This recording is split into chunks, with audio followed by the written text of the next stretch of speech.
Hello साथियों, आप सभी को अपने YouTube channel study with Danish sir पे स्वागत है।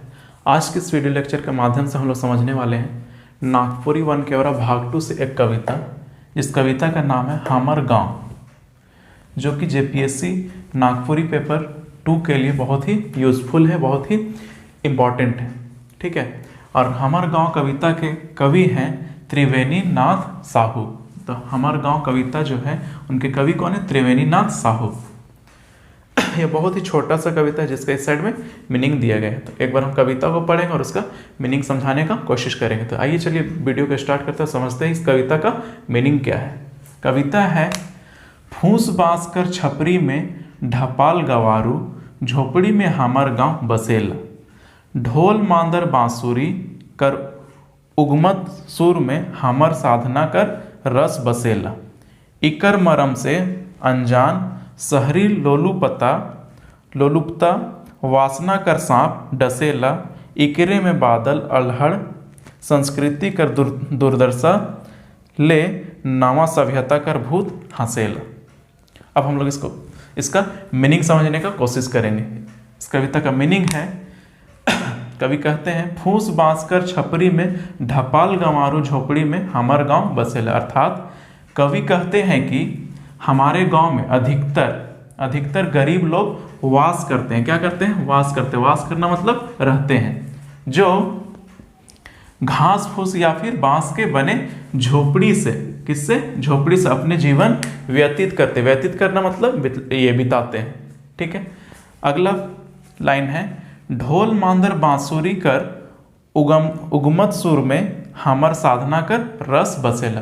अर्थात जहां हमारी मेहनत ढोल मांदर तथा बांसुरी के मधुर सुर में, अर्थात मेहनत का फल क्या होता है? दिखाई देता है या फिर पड़ता है।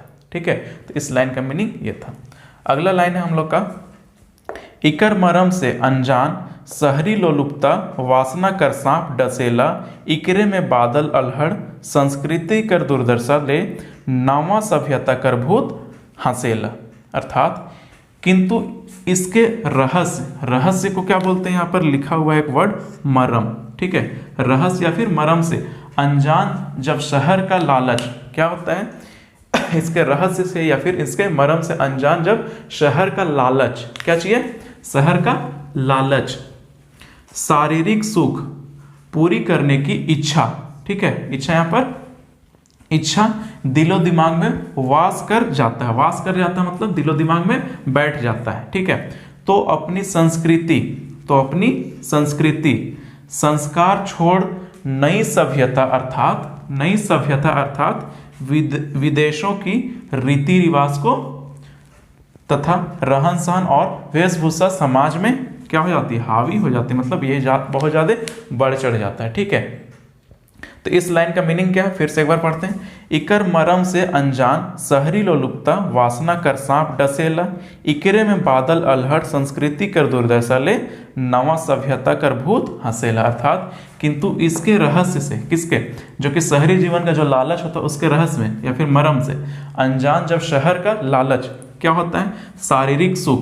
क्योंकि शहर का जीवन में क्या होता है? शारीरिक सुख। ठीक है, शारीरिक सुख का इच्छा दिलो दिमाग में क्या होता है? बस जाता है। ठीक है, जिसके वजह से वहाँ के लोग अपनी संस्कृति को, मतलब गांव के लोग क्या करते हैं? अपनी संस्कृति को, संस्कार को छोड़ नई सभ्यता अर्थात क्या?